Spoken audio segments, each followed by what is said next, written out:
Hi everyone. ഒരു പെണ്ണ്, അതായത് പെണ്ണ് എന്ന് പറയാൻ പറ്റൂല, വിദ്യാഭ്യാസം ഇല്ലാത്തതാണോ അവളുടെ പ്രശ്നമെന്ന് എനിക്കറിയില്ല. രാഹുൽ മങ്കൂട്ടത്തിനെ കളിയാക്കുകയാണ്, പച്ചക്ക് വിളിച്ച് കളിയാക്കുകയാണ്. അവൾക്കുള്ള ചുട്ട മറുപടിയാണ്. ഒരു കാര്യം പറയുകയാണ്, ശശികലയെക്കാളും മൂർച്ചയുള്ള ഒരു വിഷയമായിട്ടാണ് എനിക്ക് പേഴ്സണലി ആ ഒരു പെണ്ണിൻ്റെ വർത്താനം കേൾക്കുമ്പോൾ തോന്നുന്നത്. അവൾക്കുള്ള ചുട്ട മറുപടി ഞാനിപ്പോൾ കൊടുക്കാം. അതിനു മുമ്പ് ഒരു കാര്യം പറയുകയാണ്, പൊന്നു പ്രേക്ഷകരെ, ഞങ്ങളെപ്പോലെയുള്ള പുതിയ യൂട്യൂബേഴ്സിന് ഒരു പണി കിട്ടുകയാണ്. അതായത് ഞങ്ങൾ സംഘപരിവാറിനെയും ഈ പറയുന്ന രാഹുൽ മങ്കൂട്ടത്തിനെ ഞങ്ങൾ സപ്പോർട്ട് കൊടുക്കുന്നത് കൊണ്ട്, സംഘപരിവാറിനെ എതിർക്കുന്നത് കൊണ്ട് ഞങ്ങളുടെ ചാനലിന് ചില സൈബർ അറ്റാക്ക് സംഭവിക്കലുണ്ട്. കുറേ പേര്, അതായത് എൻ്റെ അടുത്ത 3 ഫ്രണ്ട് പറയുകയാണ്, അതായത് ബ്രോ, നിന്റെ ചാനൽ ഞങ്ങൾ സബ്സ്ക്രൈബ് ചെയ്തതാണ്, നിലവിലെ കാണുമ്പോൾ അൺസബ്സ്ക്രൈബ് ഓട്ടോമാറ്റിക് ആയിട്ടുണ്ട് എന്ന്. അതായത് ഞങ്ങളിടുന്ന വീഡിയോസ്, ഇപ്പോൾ എൻ്റെ പ്രത്യേകിച്ച് ഞാനിടുന്ന വീഡിയോസിൻ്റെ നോട്ടിഫിക്കേഷൻ ആരിലേക്കും എത്തുന്നില്ല. നിങ്ങൾ സബ്സ്ക്രൈബ് ചെയ്തവരാണെങ്കിൽ ചിലപ്പോൾ ഓട്ടോമാറ്റിക്കായിട്ട് അൺസബ്സ്ക്രൈബ് ആവുന്നുണ്ട്. എന്തിനെന്നല്ലേ, അതായത് ഇങ്ങനെ എതിർക്കുന്നവർ വളരാതിരിക്കാൻ വേണ്ടി, സംഘപരിവാറിനെ ഞങ്ങൾ എതിർക്കുന്നത് കൊണ്ട് ഞങ്ങൾ വളരാതിരിക്കാൻ വേണ്ടിയിട്ടാണ് അങ്ങനെയൊക്കെ ചെയ്യുന്നത്. ഇപ്പോൾ ഞങ്ങളുടെ ചാനൽ ഓട്ടോമാറ്റിക്കായിട്ട് അൺസബ്സ്ക്രൈബ് ആയി കഴിഞ്ഞാൽ, 4 ആൾ ഞങ്ങളുടെ വീഡിയോ കാണാതിരുന്നു കഴിഞ്ഞാൽ ഞങ്ങൾ ഈ പണി വിട്ടു പോകും. അതിനുവേണ്ടി സൈബർ ആക്രമണം നടത്തുന്നുണ്ട്. നിങ്ങൾ സപ്പോർട്ട് ചെയ്യണം. ഒരൊറ്റ കാര്യം പറയുകയാണ്, നമ്മളിവിടെ ജാതി മത ഭേദമില്ലാതെ കൃഷ്ണൻ ഒന്നാണ്, മുഹമ്മദ് ഒന്നാണ്, വിൻസെന്റ് ഒന്നാണ്, അങ്ങനെ നമ്മളെല്ലാവരും ഒന്നാണ്, ഒരു ചോരയാണ്, അങ്ങനെയാണ് നമ്മൾ ജീവിക്കുന്നത്. അതിനിടയിൽ ആരെങ്കിലും വൃത്തികേട് പറഞ്ഞാൽ ഞങ്ങളെപ്പോലുള്ളവർ അതിനെ വിളിച്ച് പറയും. അതുകൊണ്ട് നിങ്ങൾ ഓരോരുത്തരും സപ്പോർട്ട് ചെയ്യണമെന്ന് ഞാൻ പറഞ്ഞുകൊണ്ട് വിഷയത്തിലേക്ക് കടക്കുകയാണ്. പക്ഷേ ഇരുട്ട് തുടങ്ങിയ അവ പിന്നോട്ടേക്ക്.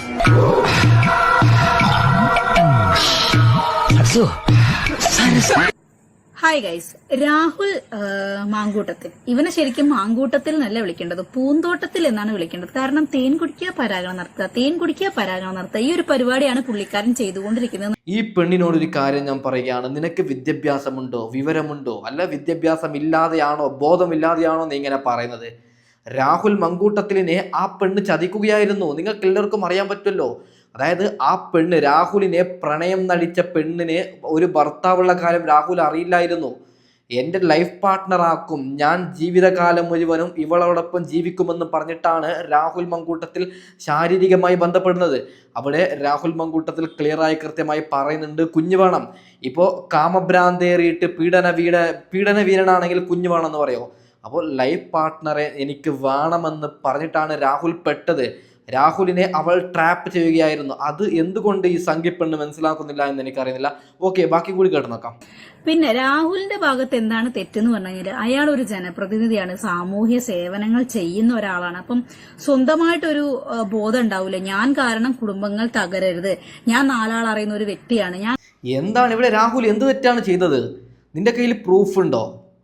രാഹുൽ ഇപ്പൊ ഞാനൊരു കാര്യം പറയുകയാണ്, പരസ്പരം സ്നേഹിച്ചുകൊണ്ട് നിന്നെ വിവാഹം ഞാൻ ചെയ്യുമെന്ന് 2 പേരും ഉറപ്പോട് സമ്മതത്തോട് അവർ കുറെ സംസാരിക്കുന്നു. അതിനുശേഷം ഒരു ഡേറ്റ് ഫിക്സ് ആക്കിയിട്ട് ഞങ്ങൾ വിവാഹം കഴിക്കാമെന്ന് അവരവർ പരസ്പരം സമ്മതിച്ചതിന് ശേഷം ശാരീരികമായി ബന്ധപ്പെടുന്നതിൽ എന്ത് തെറ്റാണുള്ളത്?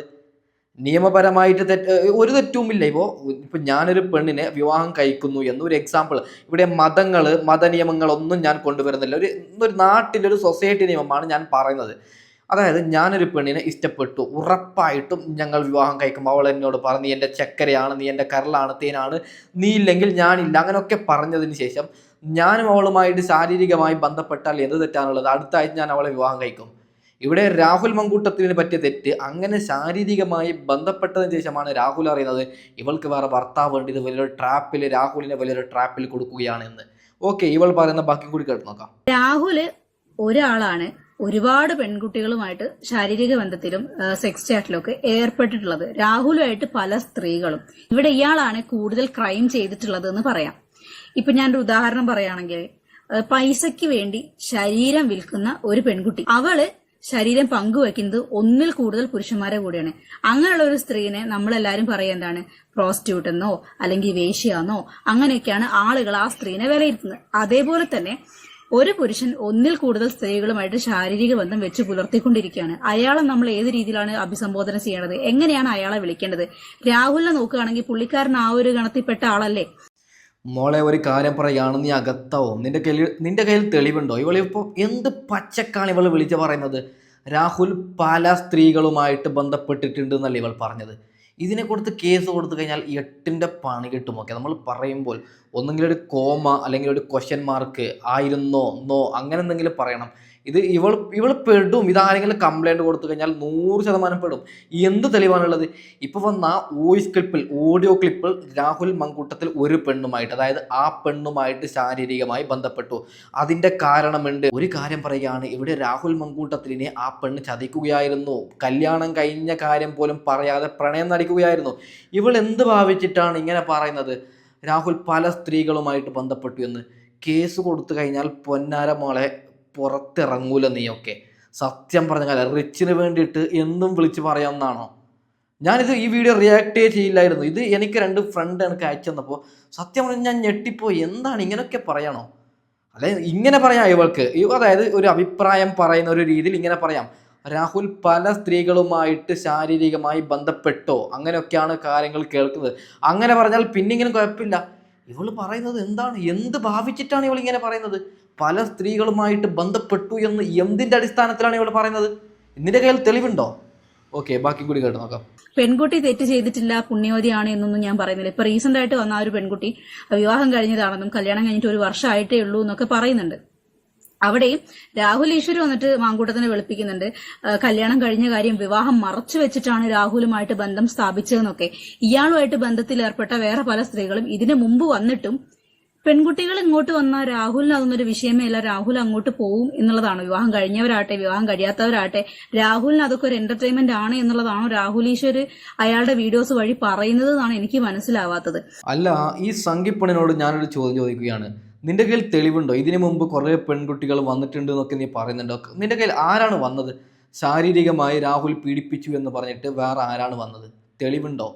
റിനി ശാരീരികമായി പീഡിപ്പിച്ചു എന്ന് ഒരു പരാതി പോലും കൊടുത്തിട്ടില്ല. മാധ്യമത്തിന് മുമ്പിൽ കള്ള സ്ക്രീൻഷോട്ടാണ് റിനി കൊണ്ടുവന്നത്, രാഹുൽ ഇങ്ങനെ മെസ്സേജ് അയച്ചു എന്ന് പറഞ്ഞിട്ട്. പിന്നെ എന്തിൻ്റെ അടിസ്ഥാനത്തിലാണ് നീ ഇങ്ങനെയുള്ള കള്ള വാർത്ത തരുന്നത്? പറയണം, ഇതിനുള്ള ഉത്തരം ഇവൾ പറയണം. ഇത് കേസായി കഴിഞ്ഞാൽ ഉണ്ട തിന്നേണ്ടി വരും ജയിലിനകത്ത്. ഓക്കെ, ബാക്കിയും കൂടി കേട്ട് നോക്കാം. ഒരു ജനപ്രതിനിധി എന്ന് പറഞ്ഞു കഴിഞ്ഞാൽ കണ്ട പെണ്ണുങ്ങളുടെ കൂടെ എല്ലാം അഴിഞ്ഞാടി നടന്ന് തോന്നിയ പോലെ സെക്സ് ചാറ്റും ചെയ്തിട്ട് നടക്കുന്ന ഒരാളെയാണോ ജനങ്ങള് പ്രതിനിധി എന്ന രീതിയിൽ മനസ്സിലേറ്റിക്കൊണ്ട് നടക്കേണ്ടത്? ഇത്രയും സ്വഭാവദൂഷ്യമുള്ള ഒരാള് സാമൂഹ്യ സേവനം ചെയ്യുന്നതിൽ എന്താണ് അർത്ഥം? അതും കൂടെ പറയാം. അങ്ങനെയാണെങ്കിൽ നാളെ ഇതിലും വലിയ കുറ്റങ്ങൾ ചെയ്ത ആളുകളോ ഈ ജോളിയോ അല്ലെങ്കിൽ കഷായം ഗ്രീഷ്മയോ ഒക്കെ വന്നു കഴിഞ്ഞിട്ട് വല്ലാത്ത സാമൂഹിക സേവനങ്ങളെല്ലാം ഒരു വഴി കൂടെ ചെയ്യുന്നു, നന്മ പ്രവർത്തികൾ വേറൊരു സൈഡിൽ കൂടെ ചെയ്യുന്നു, തിന്മകൾ മറ്റൊരു സൈഡിൽ കൂടെ ചെയ്ത് കഴിഞ്ഞാൽ ഈ നന്മകളെ കൊണ്ട് തിന്മകളെ മറയ്ക്കാൻ വേണ്ടി പറ്റുമോ? എടി, സത്യം പറഞ്ഞാൽ നിനക്ക് ബോധമുണ്ടോ? ഇവിടെ രാഹുലിനെയാണ് ആ പെണ്ണ് ചതിച്ചത്. നിങ്ങൾക്ക് എല്ലാവർക്കും അറിയാമല്ലോ. വിവാഹം കഴിഞ്ഞ, ഞാനൊരു കാര്യം പറയുകയാണ്, ഈ രാഹുല് പീഡിപ്പിച്ചു എന്ന് കള്ളം പറയുന്ന ആ പെണ്ണുണ്ടല്ലോ, അവൾ കല്യാണം കഴിഞ്ഞ സ്വന്തം ഭർത്താവിനെ ചതിക്കുകയായിരുന്നു. നിങ്ങൾ മനസ്സിലാക്കണം, കല്യാണം കഴിഞ്ഞിട്ട് ഒരു 4 മാസമോ 5 മാസമോ ആവാതെ രാഹുലിനൊപ്പം ബന്ധം സ്ഥാപിച്ചു.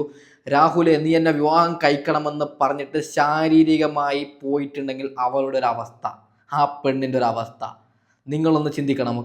ഇങ്ങനെ പറയാൻ കാരണം, ഇങ്ങനെ പറയാൻ കാരണം രാഹുൽ ഒരു പുരുഷനല്ലേ. അതായത് ഈ കല്യാണം കഴിഞ്ഞ വിഷയമൊക്കെ മറച്ചു വെച്ച് നിന്നെ എനിക്ക് ഇഷ്ടമാണ് എന്ന് പറഞ്ഞിട്ട് രാഹുലുമായിട്ട് ശാരീരികമായി ബന്ധപ്പെടുമ്പോൾ ഇവരുടെ ഒരു തൊലിക്കെട്ട് മറ്റൊരു ഭർത്താവ് വീട്ടിലുണ്ട്.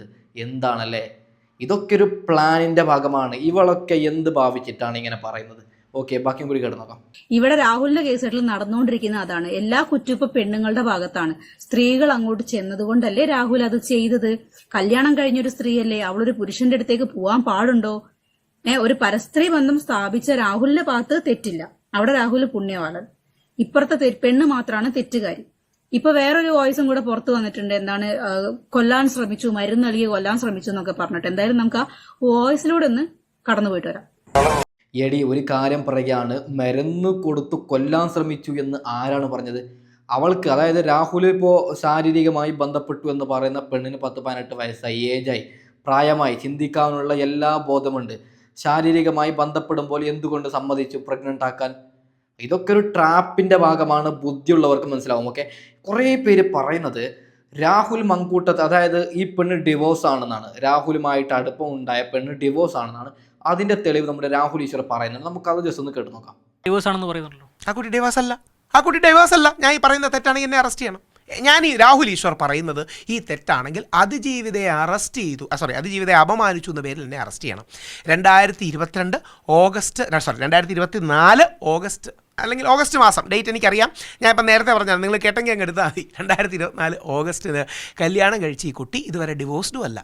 അപ്പോൾ ഭർത്താവിനെ ചതിച്ചു, കാമുകനെ പറ്റിച്ചു. ഇതാണ് യഥാർത്ഥത്തിൽ ആ പെൺകുട്ടി ചെയ്തത്. എന്നിട്ട് ഇപ്പോൾ ആ പെൺകുട്ടിയെ നമ്മൾ വിളിക്കുന്ന പേര് അതിജീവിത.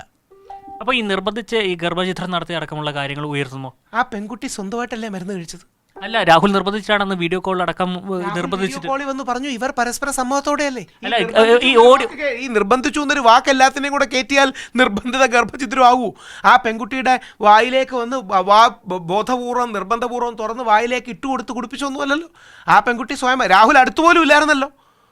ഈ രാഹുൽ ബാംഗ്ലൂരിനാണ് 18 വയസ്സ് കൂടുതലുള്ള കുട്ടിയല്ലേ, പോക്സോ ഒന്നും അല്ലല്ലോ, കൊച്ചുകുട്ടിയൊന്നും അല്ലല്ലോ. അത്യാവശ്യം പ്രായവും ഉത്തരവാദിത്വവും അറിയപ്പെടുന്ന ഒരു സ്ഥലത്ത് വർക്ക് ചെയ്യുന്ന കുട്ടിയൊക്കെ അല്ലേ. അപ്പോൾ ഈ നിർബന്ധിച്ച് കഴിപ്പിച്ചൊന്നും ഈ കുട്ടിയുടെ കൺസെൻറ്റോടുകൂടിയല്ലേ കഴിച്ചത്, കൺസെൻറ്റോടുകൂടിയല്ലേ കുട്ടി ഉണ്ടായത്. പെട്ടെന്ന് എങ്ങനെ ലൈംഗികത കഴിഞ്ഞ് കൺസെൻറ്റ് ഇല്ലാതായോ? അവിടെയാണ് ആണുങ്ങളെ കൊടുക്കാൻ എന്ത് എളുപ്പമെന്നൊന്ന് ആലോചിച്ച് നോക്കിയേ. പരസ്പര സമ്മതപ്രകാരം ലൈംഗികതയിൽ ഏർപ്പെട്ടിട്ട് നിർബന്ധിച്ചതാണെന്ന് പറഞ്ഞാൽ എന്തർത്ഥമുള്ളത്? അതെങ്ങനെ നിലനിൽക്കും? എന്താല്ലേ, ബോധമുള്ളവർക്ക് മനസ്സിലാവും. പുറത്തെന്തോ സൗണ്ട് ഉണ്ടോ എന്ന് അഡ്ജസ്റ്റ് ചെയ്യണേ. നിങ്ങൾക്ക് കേൾക്കാൻ പറ്റുന്നുണ്ടോ എന്ന് എനിക്കറിയില്ല. അപ്പോൾ ഇത് ബോധമുള്ള ആൾക്കാർക്ക്, നമ്മളെപ്പോലുള്ള ആൾക്കാർക്ക് മനസ്സിലാവും സത്യാവസ്ഥ എന്ത്. പൊന്നു പ്രേക്ഷകരെ, വല്ലാതെ സൈബർ ആക്രമണമാണ് ഇങ്ങനെയുള്ള വീഡിയോ ചെയ്യുമ്പോൾ. അതായത് ഭയങ്കര രീതിയിൽ സൈബർ ആക്രമണം. നമ്മളെ സബ്സ്ക്രൈബ് ചെയ്തവർ ഓട്ടോമാറ്റിക് അൺസബ്സ്ക്രൈബ് ആവുന്നുണ്ട്.